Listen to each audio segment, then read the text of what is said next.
जंगल में एक दिन बाघ और गधे के बीच में एक बात को लेकर बहस हो रही थी। बात यह थी कि गधा बाघ से कह रहा था कि घास नीली है और बाघ उन्हें यह समझकर थक गया था कि नहीं भाई, घास नीली नहीं हरी है। बहुत समझाने के बावजूद भी गधा नहीं मान। वो बोल रहा था कि नहीं, घास तो नीली है। दोनों ने इस बहस को अंत लाने के लिए तय किया कि हम जंगल के राजा शेर के पास जाएंगे और उसे सही ठहराएंगे, उसकी जीत होगी। आखिर दोनों जंगल के राजा शेर के पास पहुंच गए। शेर के पास पहुंचते ही गधा चिल्लाने लगा, महाराज, यह सच नहीं है कि घास नीली है?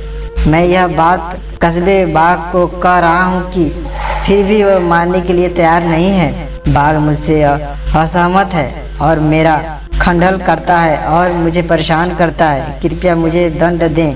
बीच में बाघ बोला, अब आप ही बताइए, क्या यह सच नहीं है कि घास हरी है? शेर दोनों की बात सुनकर एक क्षण की घोषणा दे दी कि गधे की बात सच है, घास नीली है और यह बाघ को इसके लिए 1 साल की सजा देता हूँ। सुनकर गधा खुशी से उछलने लगा और उसने रास्ते में गाता गाता चला गया कि घास नीली है, घास नीली है। बाघ ने अपनी सजा तो स्वीकार कर ली, लेकिन वो शेर भी पूछने लगा कि महाराज, मुझे दंड क्यों दिया? आखिर घास तो हरी है। उसने उत्तर दिया, वास्तव में घास हरी है।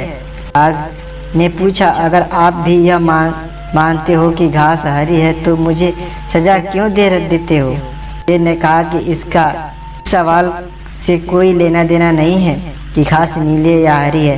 मैंने तुम्हें सजा इसलिए दी है कि तुम्हारे जैसे बहादुर बुद्धिमान प्राणी गधे से बहस करने लगा और अपना समय बर्बाद कर रहा था, और ऊपर से आकर मुझे उस सवाल से परेशान कर रहे हो।